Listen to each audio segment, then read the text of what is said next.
하나님의 말씀 보겠습니다. 사사기 16장 1절에서 3절까지입니다.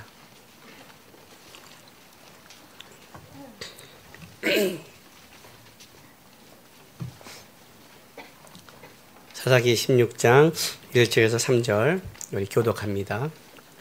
삼손이 가사에 가서 거기서 한 기생을 보고 그에게 들어갔더니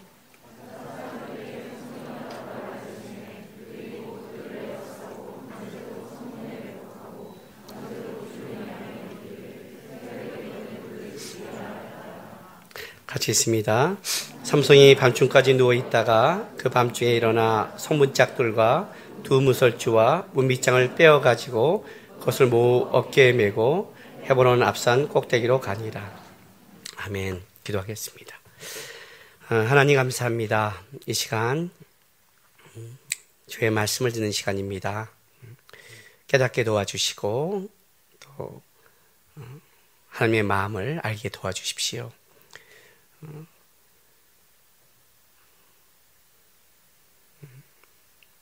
주의 말씀이 우리 성도들의 힘과 기쁨이 될 수 있도록 성령 하나님 도와주시기를 부탁합니다. 또한 이 시간 주 앞에 예물을 드린 성도들이 있습니다. 여러 가지 마음을 담아 주 앞에 기쁜 마음으로 예물을 드렸는데 기쁘게 받아주시고 여전히 세상 속에 살아갈 때 그들의 삶 속에 영육간에 필요한 것들이 있는데 하나님의 은혜와 도움 속에 채워지고 고백할 수 있도록 살아계신 하나님을 맛볼 수 있도록 역사하여 주시옵소서. 감사하며 예수님의 이름으로 기도했습니다. 아멘. 사사기서에 이제 삼손은 사사 중에 제일 마지막 인물로 나옵니다. 제일 마지막 인물로 나오는데 아마 사사 중에 가장 많은 그 분량을 가지고 있는 게 이제 삼손입니다. 13장부터 14, 15, 16 4장에 걸쳐서 사사기 21장 중에 4장에 걸쳐서 삼손의 이제 기록을 쓰게 됩니다. 그런데 여러분이 조금 이제 관심을 갖고 만약에 이 삼손의 삶을 이렇게 보다 보면 한 가지 좀 이렇게 하고 이렇게 생각할 수 있을지 모르겠습니다. 왜냐하면 4장에 걸쳐 삼손이 가장 많이 쓰고 있는데 첫 번째 13장은 삼손에 대해 쓰는 게 아니라 삼손의 부모님들에게 하나님의 사자가 나타나서 삼손을 줄 거라는 그 예언에 대해서 쓰고 있습니다. 그리고 그 예언에 대해 삼손의 부모가 아버지 마노아가 그 아내의 말을 듣고도 그걸 믿지 않고 그 사람을 또 사자를 기다리고 또 확증하고 그런 장면이 13장 거의 대부분에 쓰고 있는 겁니다. 그리고 이제 13장 대부분의 그 탄생에 대해 쓰다가 13장 끝에 가면 자 볼까요 한번 13장 24절 25절에 가면 뭐가 나오냐면 그 여인의 아들이 낳음에 그 이름은 삼손이라 하니라. 그 아이가 자라매 여호와께서 그에게 복을 주시더니 소라와 에사울 사이 마하레단에서 여호와의 영이 그를 움직이기 시작하였더라 해서 그 삼손의 태어남과 자람은 아주 두 줄로 딱 간단하게 끝내버려요. 그리고 이제 14장 15장은 뭐냐면 그렇게 하나님 안에서 자란 삼손이 어떻게 할 것인가를 쓰는데 놀랍게도 하나님의 영이 그를 움직이기 시작해서 이제 딥나로 내려가게 합니다. 딥나에 내려가서 딥나의 여인에게 꽂혀가지고 그 여인을 이제 결혼하겠다고 부모님을 조르고 부인이 반대하는데 끝까지 졸라서 내려가는데 젊은 사자를 만나 찢어 죽이고 거기에 꿀이 생긴 걸 먹고 나중에 결혼식장에 그걸 가지고 수수께끼를 내고 그것 때문에 문제가 시작돼서 어떻게 돼요? 사람을 죽이고 고향으로 돌아가게 되죠. 얼마 후에 다시 내려갔다가 또 아내를 다른 사람에게 넘긴 걸 알게 되고 그것 때문에 또 불을 질러버리고 큰 싸움이 일어나고 결국은 나귀뼈로 1000명을 죽이면서 도망가는. 그래서 하나님 내가 죽게 됐습니다 고백했더니 에낙골에 부르짖자의 샘에서 물이 터져서 물을 마시고 은혜를 받는 장면이 14, 15장. 그러니까 삼손의 삶 중에 이제 전반기에 해당하는 게 딱 14, 15장이에요. 이게 연결되어 있는 거니까 스토리가 지금. 그리고 나서 어떻게 마무리를 하냐면 베란간 20절에 15장 20절에 이렇게 일단 마무리를 해줘요. 블레셋 사람의 때 삼손이 이스라엘의 사사로 20년을 지냈더라 그래요. 아직 끝난 게 아닌데 어쨌든 지냈더라고 삼손의 삶을 딱 마무리 치듯이 쳐주는 거예요. 그리고 나서 16장 얘기가 나오는 거예요. 베란간. 근데 16장에 이제 1절부터 3절은 좀 이따 생각하고 16장 4절부터는 누가 나오냐면 소래골짜기에 우리가 너무나 잘 알고 있는 드릴랴란 여자예요. 얼마나 예뻤기에, 그죠? 얼마나 삼손을 잘 구슬렸기에 자기의 힘의 근원이 된 것을 얘기해주고 이걸로 말미암아 삼손이 머리가 밀리고 두 눈이 뽑히고 끌려가서 마지막에 이제 한 번만 하나님이 나에게 힘을 주신다면 하고 힘을 쓰고 끝나는 장면이 이 장면이에요. 그러면 그렇게 본다면 삼손이 20년 동안 사사를 했다는 것 중에 20년 동안 사사가 어떻게 했냐는 기록은 없는 거예요. 무슨 말이냐면 삼손이 자라서 전반기 자라서 어땠냐가 이제 우리가 14, 15장에 기록돼 있고 그리고 나서 삼손의 얘기가 성경은 기록하고 있지 않다가 베란간 이제 삼손의 끝부분을 기록하고 있는 거예요. 쉽게 말하면. 이해가 되세요, 지금요? 이게 20년의 사건이 아니란 말이에요. 드릴랴 사건도 연결된단 말이에요. 뭐 1년에 한 번씩 머리 밀겠어요? 1년에 한 번씩 머리 얘기할게요? 아니잖아요. 뒷부분이에요. 그럼 삼손을 지금 어떻게 기록했냐면 이 16장 마지막도 똑같이 이렇게 기록을 해요. 보세요. 16장 31절.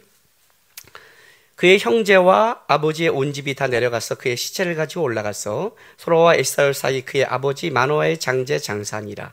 삼손이 이스라엘의 사사로 20년 동안 지냈더라. 뒷부분도 또 이렇게 얘기하죠. 20년 동안 사사로 지냈더라. 전반기도 그렇게 얘기하고 20년 동안 지냈더라 하더니 여기도 그렇게 말하는 거예요. 그러니까 삼손이 사사로 지냈다는 걸 강조하지만 실제 삼손이 사사로 지낸 건 뭔지를 모르겠어요. 그죠? 뭔지를 모르겠는 거예요.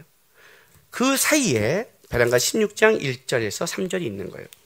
물론 이 16장 1절에서 3절도 삼손의 후반기 이야기예요. 왜냐하면 4절 이후에 삼손이 소래골짜기로 하니까 이것이 앞 사건과 그렇게 먼 사건은 아니에요. 그런데 드릴랴 사건을 이야기하기 전에 16장 1절부터 3절의 이야기가 뜬금없이 들어가 있다는 거죠. 왜 이게 뜬금없냐면 삼손이 그렇게 그 딥나의 여인의 그과 부닥치고 나서 이제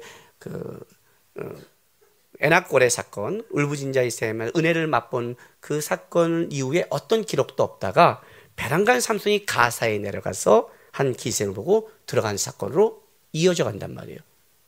이 사건이 쑥 나오는 거예요. 그러면 도대체 이 기생을 왜 갔을까? 왜 베란간 가사에 갔을까? 이유가 없어요. 베란간 기생집에 쑥 들어갔어요. 이것도 이유가 없어요. 여기도 말이 기생이지 이 기생은 가늠하다 매춘하다에서 매춘부를 얘기하는 거예요. 창녀예요. 이스라엘 백성에게 있어서는 특히 나시리는 물론이고 이스라엘 백성 자체가 매춘부랑 관계를 맺으면 안 되는 거예요. 근데 뜬금없이 쑥 들어가요. 그거 자요. 그런데 베란간 그 소식을 가사 사람들이 알아갖고 포위해요. 새벽까지 기다려요. 그렇죠. 삼손이 워낙 힘이 세니까 기다리고 있단 말이에요. 근데 삼손이 감이 좋단 말이에요. 삼손이 또 웃겨요. 그죠? 감이 굉장히 좋아요. 베란간 밤중에 누워있다가 일어나서 성문짝과 두 문설주가 문지방을 빼어가지고 가버렸어요. 헤브론 땅에 버려요. 이게 무슨 사건이야 도대체? 그죠? 이 뜬금없이 쑥 이 사건이 나오고 이후에 삼손이 하고 드릴랴 얘기로 지나갔단 말이에요. 그렇다면 이 사건이 삼손이 그냥 뭐 베란간 몇십 년 만에 기생에 미쳤다 이런 게 아니라 솔직히 이걸 통해 성경이 우리에게 말하고 싶은 뭔가 있을 거 아니에요. 여러분 만약에 우리가 하나님의 내가 좀 잘못 살았다 할지라도 내가 내 본분을 잊고 살았다 할지라도 내 속에 하나님의 일하심을 아주 깊게 체험하고 하나님이 내 기도와 내 속에 영적으로 깊게 체험을 한다면 여러분 그 사람은 어떻게 바뀔 것 같아요? 제가 목사로 살다 목사의 본분을 좀 잊었어요. 그런데 그럼에도 하나님 저를 쓰시고 어느 날 하나님 앞에 기도했더니 하나님이 그 힘들과 외로움 속에서 하나님이 큰 역사를 에낙골에 부르심자의 셈처럼 기적의 역사를 제가 맛봤어요. 그러면 여러분 그 다음 주에 제가 어떤 모습으로 올 것 같아요? 머리의 광채가 아니라 진정한 후광이 나겠죠. 그죠? 진정 후광이 있겠죠. 은혜를 받은 사람이 있잖아요. 은혜를 받은 사람. 아세요? 은혜 받은 사람의 얼굴을 아세요? 아세요?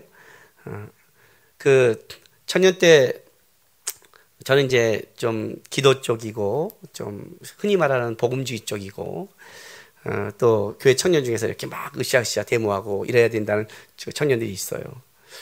근데 이 으쌰으쌰한 후배들은 이게 선배를 봐도 가끔 가다가 이 선배로 안 보는 거예요. 그러니까 이 벌써 사상이 들어가면 다르면 반대편이라고 생각하는 거예요.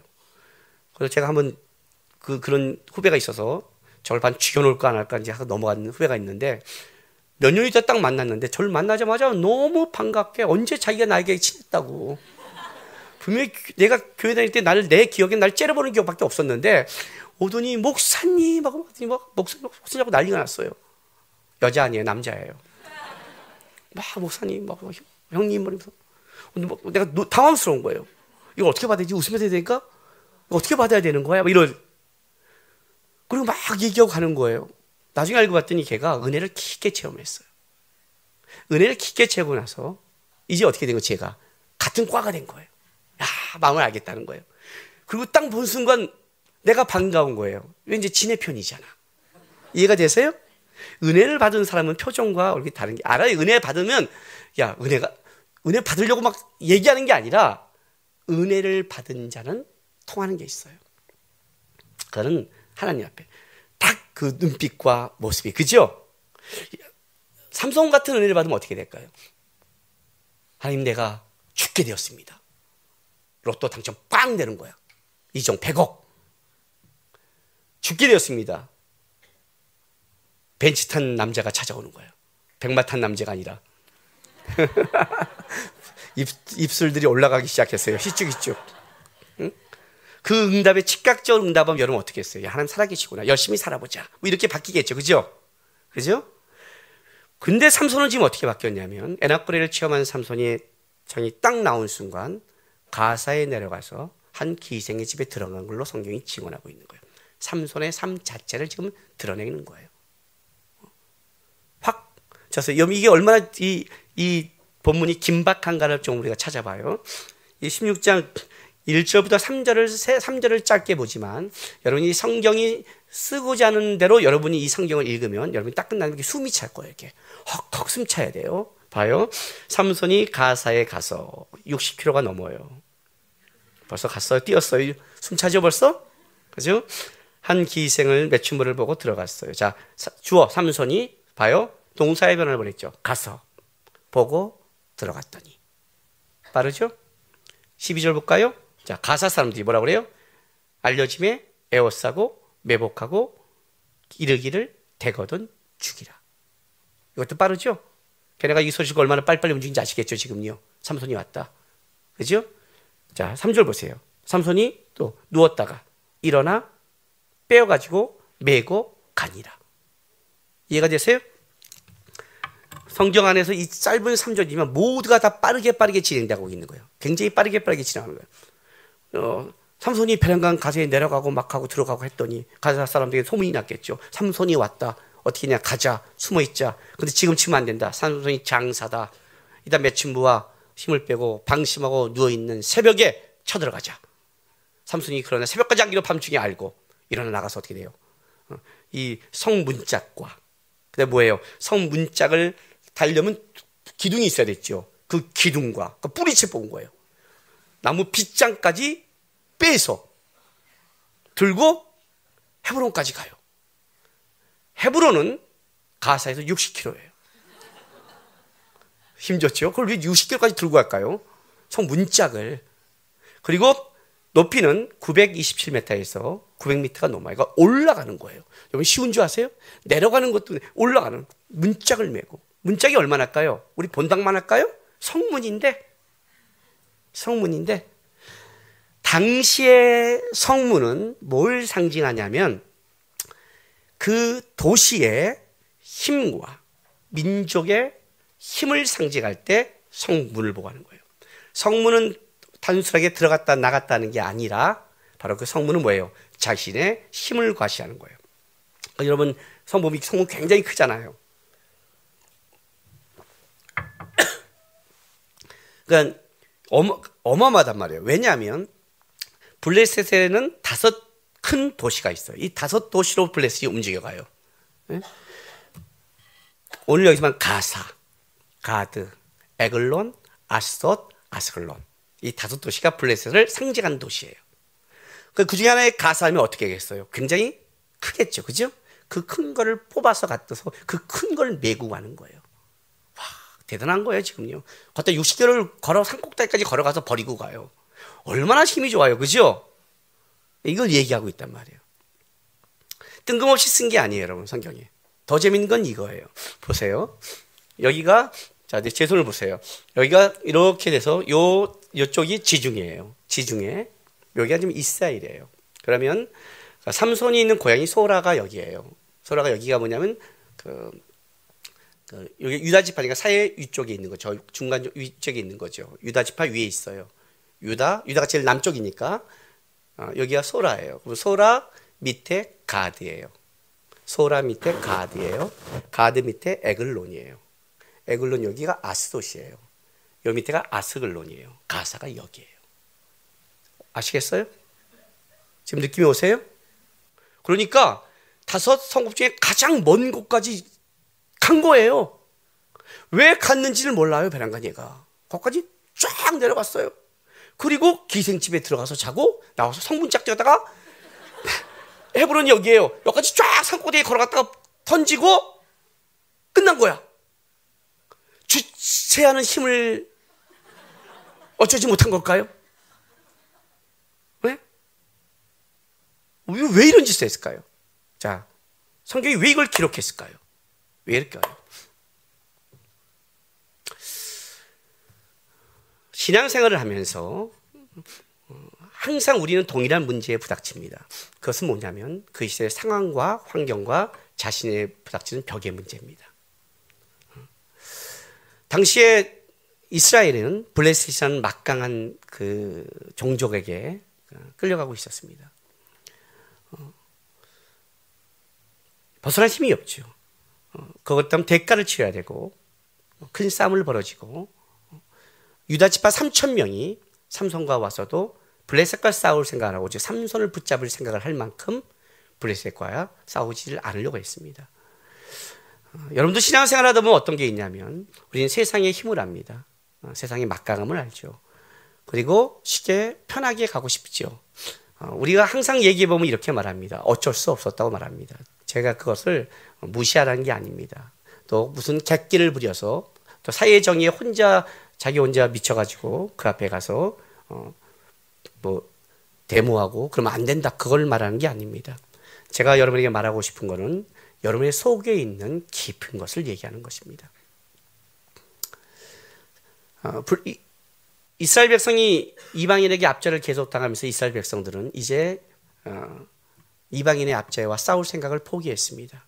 왜 포기를 했냐면 그동안 많은 사사가 왔을 때는 싸워서 해방이 됐지만 사사가 지나간 이후에 여전히 압제가 왔기 때문입니다.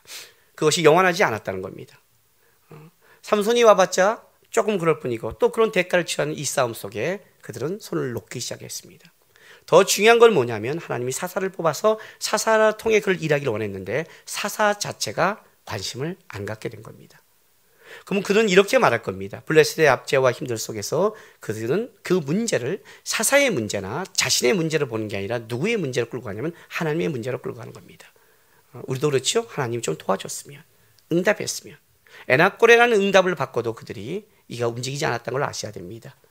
여러분, 하나님이 응답해주면 여러분이 움직일 것 같고 하나님이 여러분 속에 역사를 하면 할 것 같죠. 예? 보아스하고 루디아 결혼한 그분을 보십시오.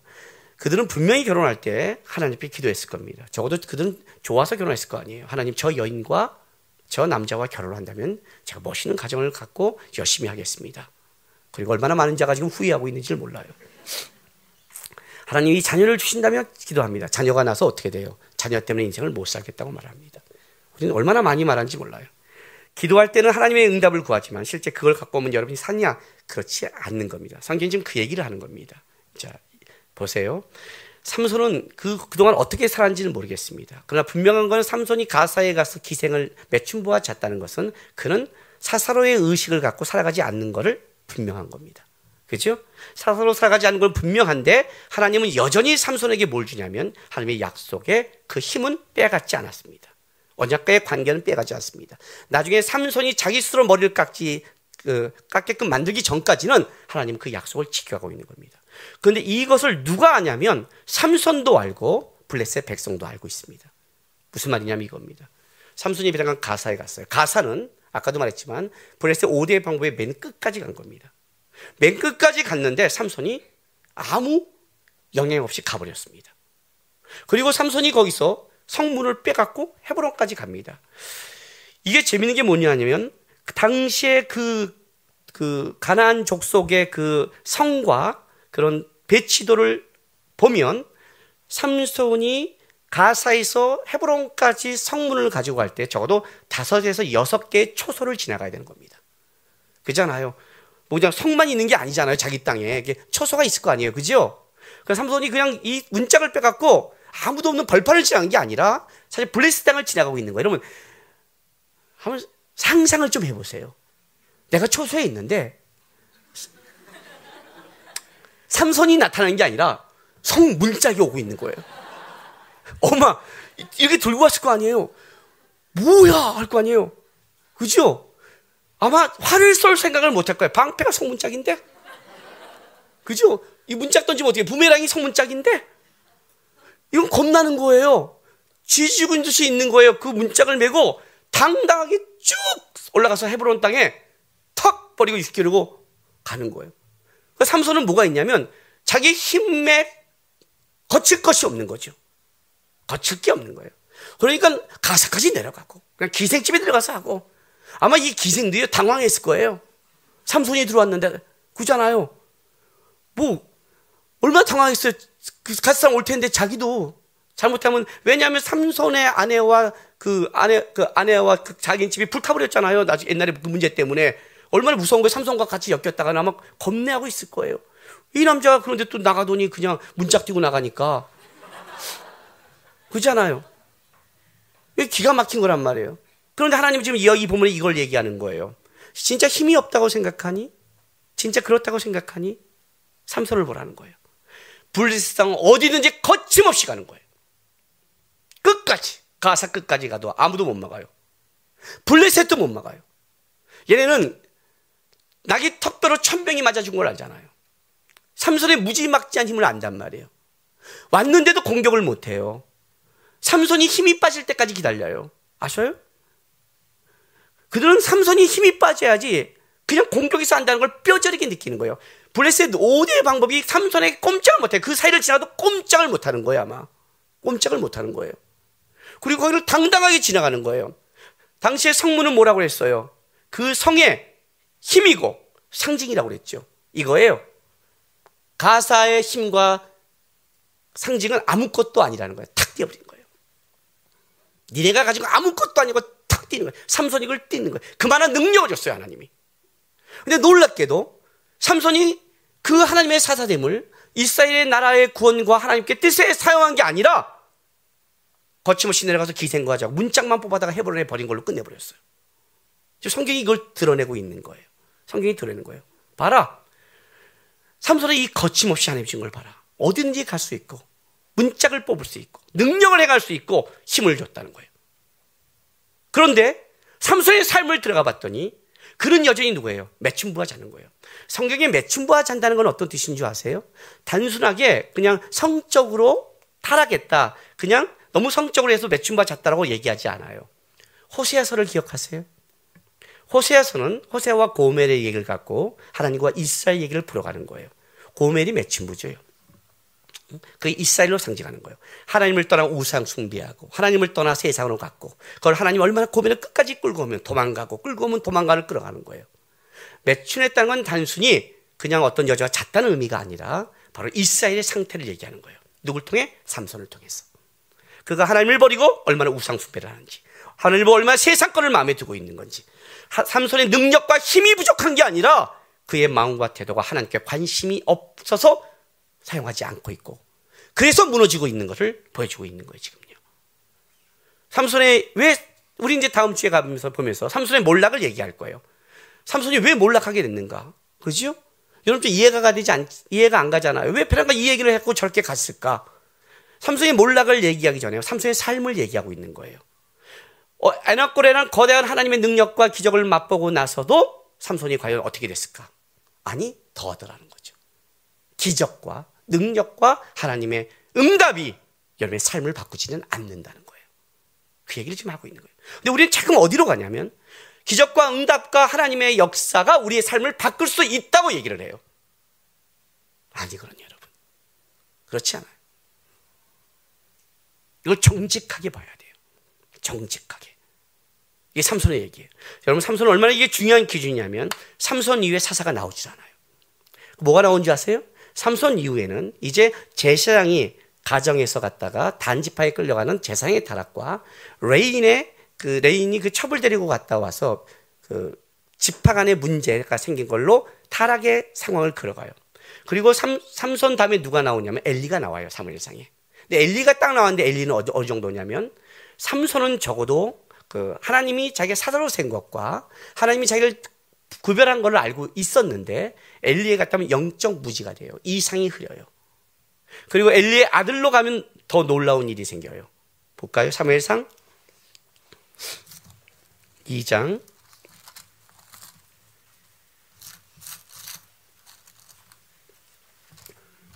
12절 보세요.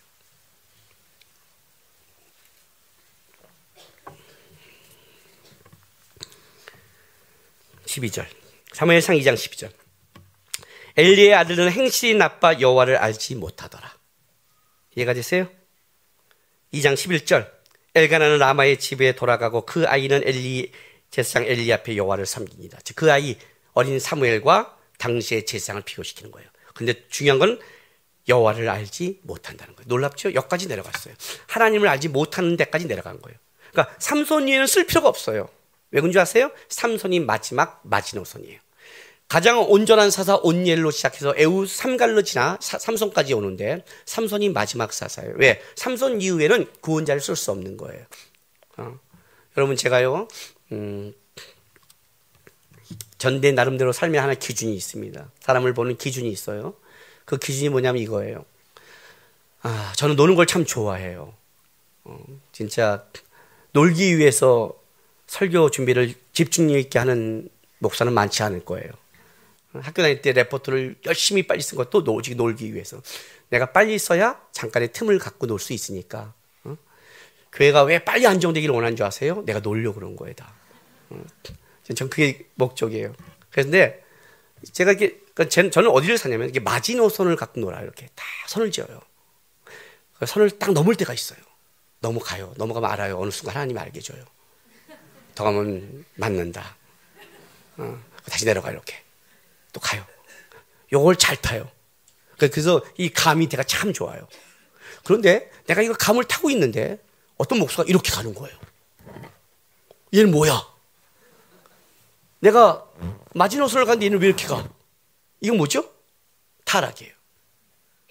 나보다 더 노는 목사는 타락한 목사예요.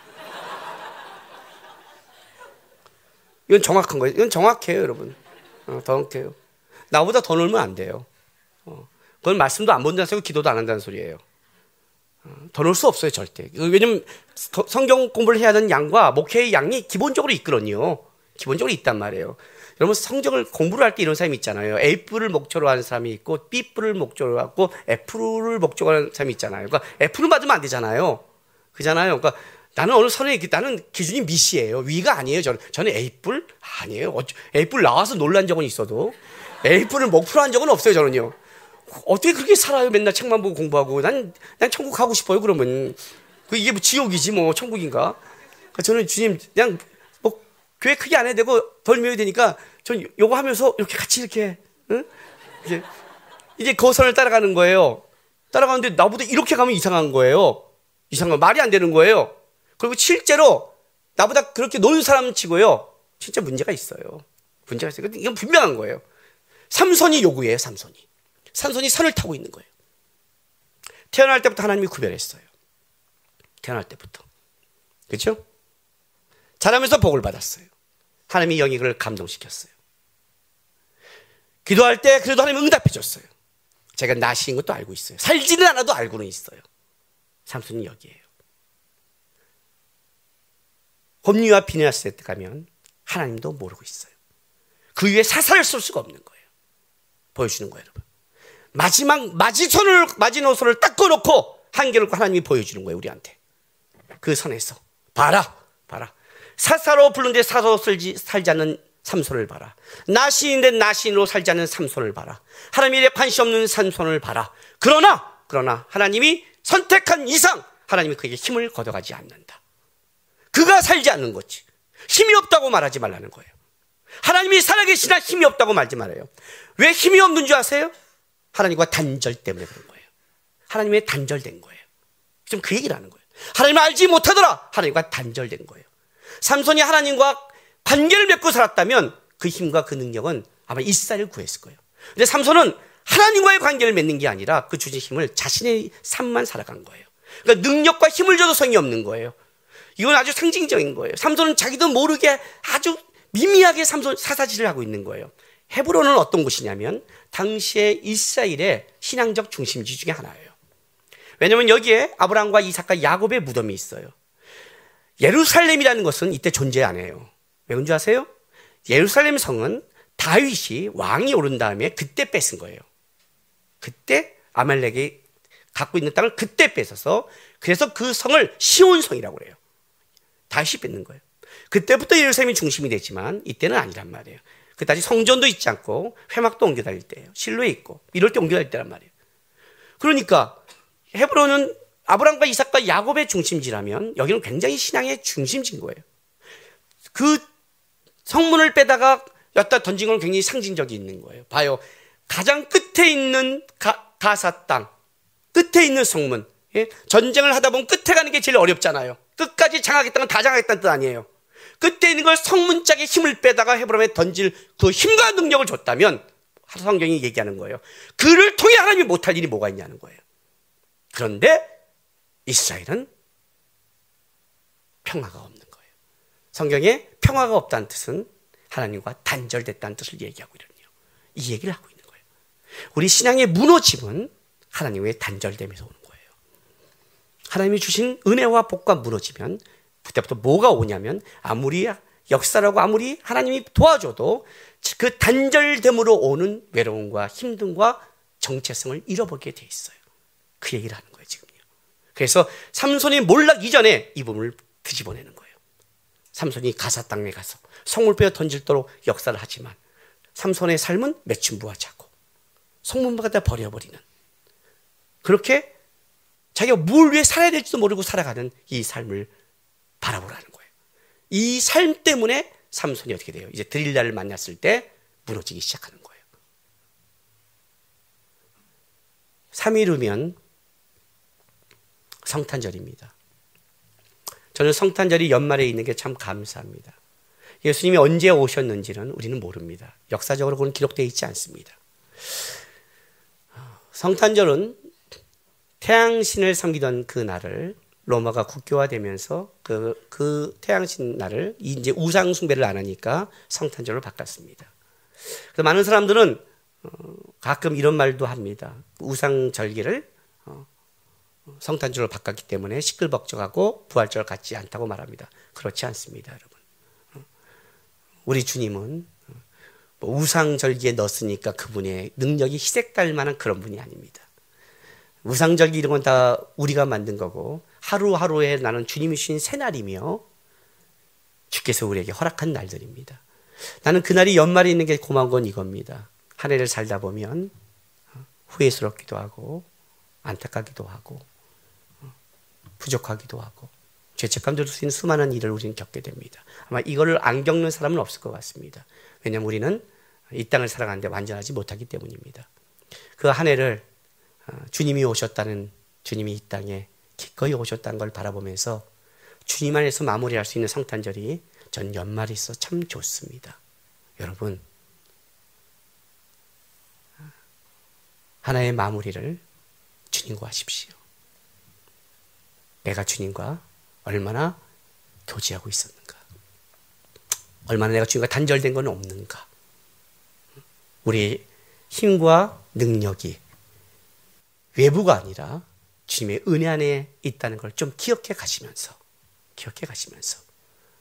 주님을 놓치면 이렇게 힘을 줘도 그 힘을 매춘부나 이렇게 성문을 뽑고 어찌할지 모르게 살아가는 이 인생을 보면서 하나님, 내 삶의 목표가 되시고 내 삶의 인도자가 좀 되달라고 하면서 주님의 관계 안에 깊어지시기를 주님의 이름으로 부탁합니다. 기도합시다. 이 시간에 다 같이 우리 기도하겠습니다. 하나님, 그리스도의 몸에 우리를 동참시켜셔서 끝까지, 세상 끝날까지 내가 너희와 함께 하시겠다고 말씀하신 하나님 감사합니다. 제가 주님을 놓쳤고 내가 잊었다 할지라도 여전히 끌어가시는 하나님을 알기에 이제 하나님, 내가 주님을 더 깊게 바라보고 주님의 손을 더 붙잡고 주님과 함께하는 삶이 되게 해달라고 우리 시간 좀 다짐하며 나가겠습니다. 기도하겠습니다. 거룩하신 아버지 하나님 감사합니다. 아버지 하나님, 한 번 택한 자를, 한 번 사랑한 자를, 한 번 선택한 자를 버리지 않으시고 세상 끝날까지 너희와 함께 하시며 우리의 삶의 실력을 넘어서서 우리를 이끌어가신 아버지 하나님 감사합니다. 이 시간 우리 사랑하는 주의 자녀들에게 우리를 부르신 이가 어떤 분, 우리를 이끄신 이가 어떤 분가를 깊이 알고 하나님, 그 크신 하나님, 세상에 어떤 걸 다 합쳐도 감당할 수 있는 크신 우리 하나님을 바라보면서 내 삶의 방향성과 목표를 잡고 살아갈 수 있도록 도와주시옵소서. 우리가 주님 때문에 일어나게 도와주시고 주님 때문에 행복할 수 있게 도와주시고 우리가 주님 때문에 소망을 갖게 도와주시옵소서. 아버지 하나님 감사합니다.